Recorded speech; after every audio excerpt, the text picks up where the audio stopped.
그 중에 20-30% 정도는 공공 임대나 공공 자가, 네. 지금 이제 뭐 지분 공유형 이런 거 얘기하죠. 그래서 그런 쪽으로 30% 정도를 내놓게 되고 기존에 이제 새로 지은 거에 70%는 공공 주택으로 분양을 하게 되는데 네. 그러면 이제 그 토지를 내놓은 조합의 이 토지주들 같은 경우에는 공공주택을 하나씩 받게 되시는 거죠. 네. 근데 이게 이제 물론 건설사가 설계를 다 똑같이 하고 메이저 건설사가 참여를 할 수 있다고는 하지만 네. 건설사들이 주도적으로 하는 사업의 경우에는 아. 민간 분양을 하잖아요. 네. 민간 일반 분양. 네. 근데 이거는 애초에 분양부터가 공공주택이에요. 분양분도 공공주택. 그리고 임대도 공공임대. 100% 공공주택으로 바꾼다는 아니 거죠. 내가 갖고 있는 사람도 공공이에요? 네. LH한테서 공공주택을 받게 되는 겁니다. 왜? 공공주도의 사업이라. 아 근데 그 뭐 공공이든 민간이든 뭐 좀 뭐 딱지 붙이는 거 아닌데 그게 뭐 중요한가요? 근데 이제 이 부분에 대해서 네. 중요할 것 같은데. 이제 현 정부가 분명히 기조는 확실해요. 다주택자는 안 된다. 그리고 토지와 아파트나 집을 개발해서 얻는 시세 차익을 누군가가 막대하게 가져가서 사유화하는 것은 안 된다라는 방침은 이번 자료에도 똑같이 나와 있어요. 그러다 보니까 참여를 하세요라고 유도는 하는데 과도한 이익은 주지 않겠다라고 돼 있어요. 그러면 이거를 공급을 받는 사람 입장에서는 좋네, 양질의 집을 공급할 수 있겠네라고 생각할 수 있지만 토지나 아파트를 기존에 갖고 계신 분들 입장에서는 뭐지, 과도한 이익은 안 주겠다라고 한다면 이익을 덜 준다는 얘기인가? 라고 생각할 수 있고, 그래서 정책에 이게 약간 모순되는 얘기들이 나오는 게요. 네. 한쪽에서는 과도한 이익은 안 된다. 그런데 한쪽에서는 기존의 이런 공공 재개발 재건축이 아닌 민간 방식으로 추진했을 때의 기대 이익보다 10에서 30%를 더 주겠다. 그래서 토지주도 윈윈할 수 있다, 이렇게 나온다는 거예요. 물론 이제 용적률을 높여주니까 전체 파이가 커지기 때문에 네. 토지주가 가져갈 수 있는 것도 그만큼 늘어난다라는 설명이긴 한데요. 네. 그래도 과도한 이익은 안 준다라고 하니까 사실 최근에 보시면 분양 시장이 워낙 좋아서 규제 완화를 해줄 필요가 없을 정도라는 얘기를 하거든요. 사업성이 안 나와서 사업을 못하는 건 아니라고 보고 있어요.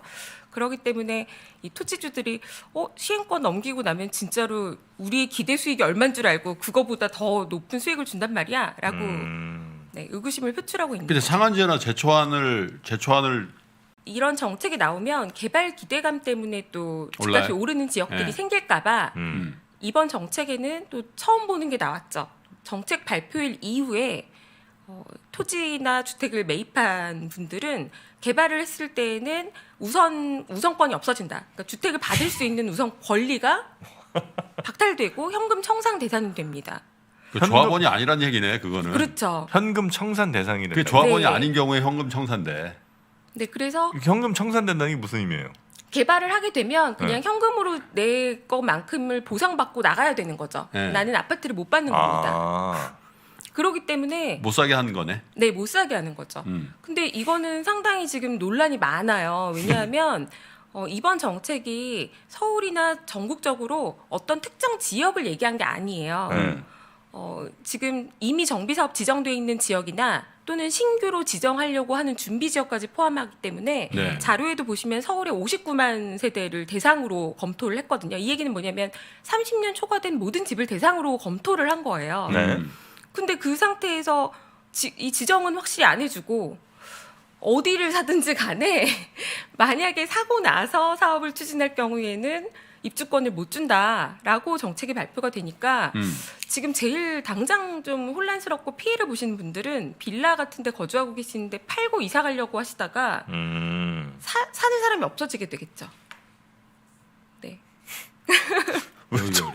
왜냐면 지금 사시는 분은 권한이 없기 때문에 네. 재개발 재건축을 하게 되면 오히려 불이익이 생기게 될 수 있는 거예요. 이제 그러다 보니까 지금 시장이 며칠밖에 안 됐는데 네. 어떤 일이 발생하냐면 오히려 또 다시 한번 신축 아파트 또 올라가요?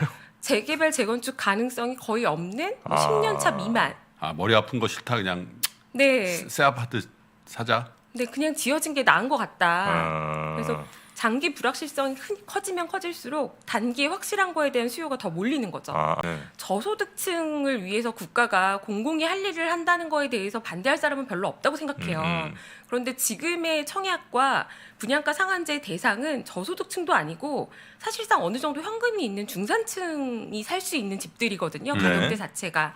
공공도 지금 5억이 넘어가고 있고 민간이면 거의 뭐 서울에서도 8, 9억 가야 되는 상황이기 그렇죠. 때문에 그러면 이거는 저소득층을 위한 건 아니에요.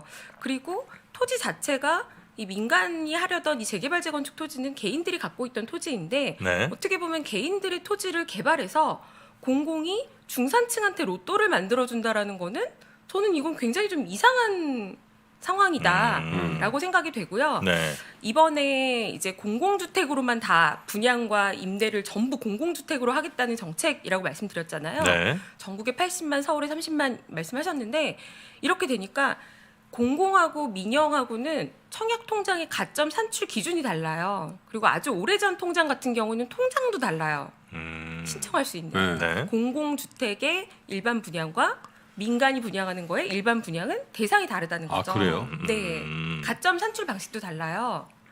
그러니까 이번에 이제 공공주택으로 30만 원, 80만 원 딱 이렇게 나오니까 그 가점 쌓아오신 민영주택 분양, 일반 분양 청약하시던 분들이 또 화가 많이 나셨어요. 허탈한 거네.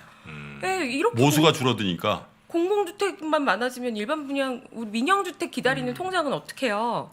라고 하니까 갑자기 이제 또 보도자료가 나왔어요. 이번에 하는 공공주택은 민간 청약하시는 통장으로도 할 수 가능하게 있다. 한다. 할 수 있게 하겠다. 네. 무주택 3년이면 누구나 청약이 가능합니다라고 딱 또 나온 거예요. 네. 근데 그랬더니 이제 또 무슨 일이 생기겠어요. 공공주택에 청약을 하려고 준비하셨던 기준이 다르기 때문에 이거를 맞춰 오시던 분들이 그럼 나한테도 민영주택 일반 분양 청약권을 주던가.